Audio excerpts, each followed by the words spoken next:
In this video, I'll be introducing some elements that are new to HTML5, and we'll use these elements to build a web page. In the next video, we'll be using CSS to style the page and control the layout. This will be our finished web page. The focus of this video will be using these new HTML5 elements to build the structure of a web page. Since we will not be using CSS until the next video, this is what our web page will look like at the end of this video. Even though we'll be using CSS in the next video, it's not my intent to teach the basics of CSS. I have another video series that covers CSS. But what I want to do is to demonstrate using CSS to lay out a web page so that you can see how HTML and CSS work together. These are the new HTML5 elements that I'll be covering. All of these elements can contain other elements. For example, here is a header element used to contain an H1 heading element and a paragraph element. Not only can these elements contain other elements, but they can also tell you something about how these elements are being used. Here's an example to show what I mean. These elements are contained within a header element, so we know they are being used as header information. The navigation element contains some links. The main element contains the main content of the web page.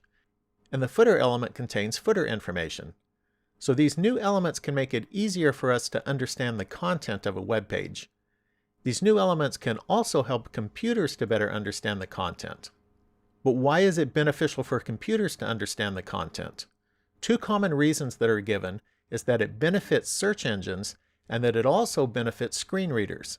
Screen readers are software programs that can be useful to people who are blind or visually impaired. Now, since these elements are new to HTML5 and therefore didn't exist when older browsers were made, the older browsers may display them differently than the newer browsers. Fortunately, there are some things that can be done to overcome this problem.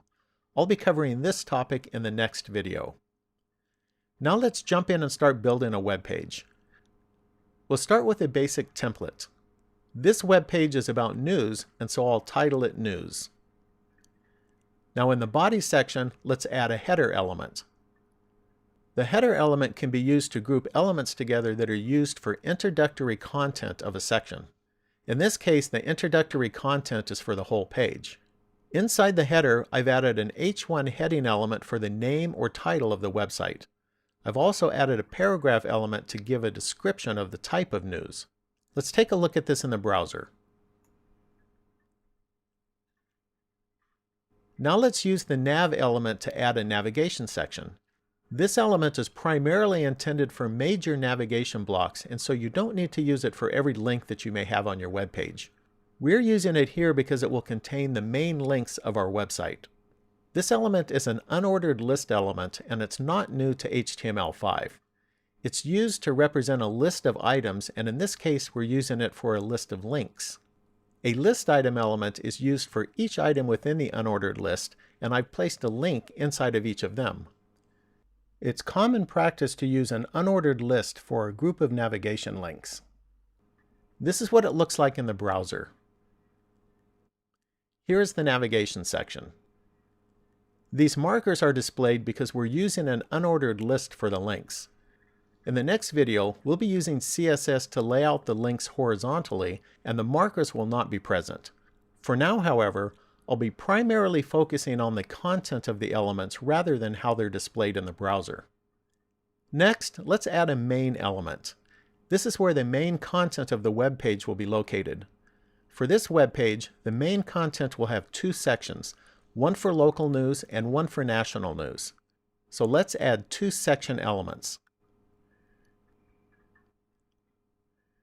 A section element is used to group together a generic block of related content. We're using this first section for local news. So let's begin the section by using a heading element to identify it. Now let's add an article element. An article element is used for a complete or self-contained composition. So independent content that can stand all on its own is suitable to be put into an article element. We're using it for a self-contained news story. A header element can be used inside of an article element. So let's use one to group together a heading element and a paragraph element. We'll use the heading element for the news story title and the paragraph element for the author and date of the story. Now we'll add paragraph elements after the header element for the news story itself. Let's take a look at this in the browser. This is the content of the section element, and this is the content of the article element. Now let's add a second news story. This has the same elements as above, but with a different news story.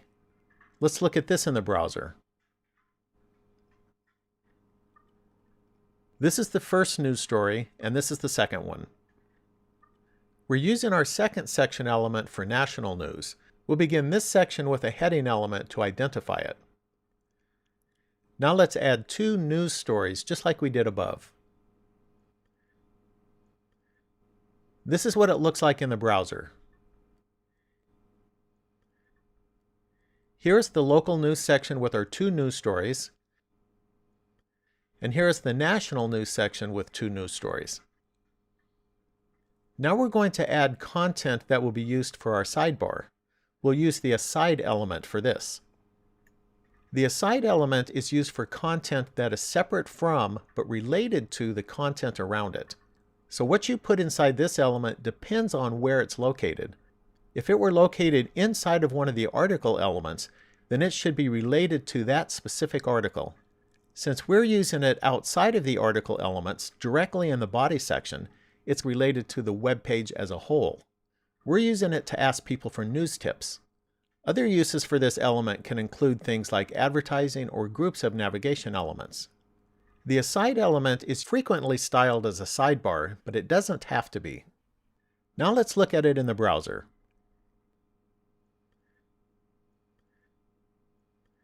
Here's the content of the aside element. In the next video, after we add CSS styling, the aside element will be displayed as a sidebar. Now let's add a footer to the web page, and we can do this by using a footer element. There are various things that you might want to put in a footer. For example, you could use it for copyright information or links to related web pages or contact information, but you're not limited to these things. Our footer element is located directly in the body section, and so it represents a footer for the whole page.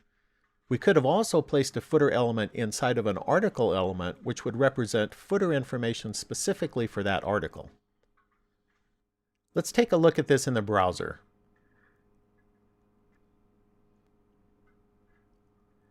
This is our footer information. We're done now with the basic structure of the web page. In the next video, we'll be using CSS to make this web page look like this. Well, that concludes this video. You can find the code used in this video at littlewebhut.com. Thanks for watching, and please subscribe and leave a comment.